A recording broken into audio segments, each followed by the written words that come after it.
একজন কড়াইয়ের বস্তি থেকে উঠে আসা টিকটকার কিভাবে এত দামি Z4 সিরিজের BMW গাড়িটা কিনেছে। আচ্ছা ভাই, বাংলাদেশটা কি এমনি কোনো নাট্য মঞ্চ না কি কে জানে ভাই, আমি জানি না। আর মানুষ আসলে ভাইরাল হওয়ার জন্য কত কি করতে পারে ভাই, জাস্ট মানে আপনি না দেখলে এগুলো বিশ্বাস করতে পারবেন না। ঠিক আছে, এই যে দেখেন কালকে লায়লা প্রেস বিজ্ঞপ্তি করছে মামুন রে, এই যে টোকায় এসব বললে, আবার মামুনে প্রেস বিজ্ঞপ্তি করছে লায়লারে নিয়ে সমালোচনা করে, আবার আজকে দুপুরে দেখতেছি যে দুইটা একসাথে বসে লাইভে আসছে। ভাই এদেরকে দেখলে লজ্জাও মনে হয় লজ্জা পায়, বুঝছেন নি? এদের কাজ কারবার এমন যে এদেরকে লজ্জাও দেখলে লজ্জা পায়।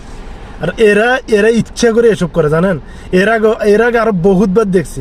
আর লায়লার তো আসলে দোষ নাই, লায়লার তো আসলে কচি ফুলার প্রতি অ্যাট্রাকশন বেশি। মামুন তো বুঝেন না, লায়লা টাকাও পাইছে, শরীর পাইছে, সব পাইছে।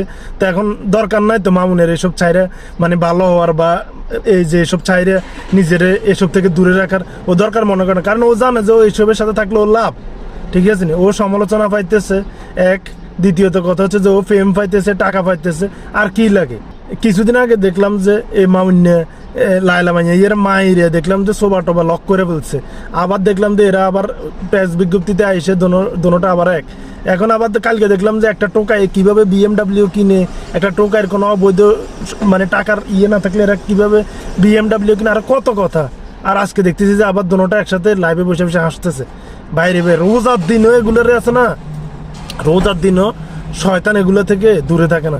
আর এখন তো শয়তানের কাজ এরা করে, এখন শয়তানে কোনো কিছু করে না। তো আপনি দেখেন কালকে রোজা শুরু হয়েছে বাংলাদেশে, ঠিক আছে, আর আজকে এগুলোর এসব নাটক। ঠিক আছে না, 4 ঘন্টা না 5 ঘন্টা আগে দেখলাম যে দোনোটা একসাথে লাইভে আসছে। আরে মা, কেমনে যে এরা এত নাটক করে, শুধুমাত্র মানে আলোচনায় থাকার জন্য, ভাইরাল হওয়ার জন্য এরা সব করতে পারে, একবারে সব।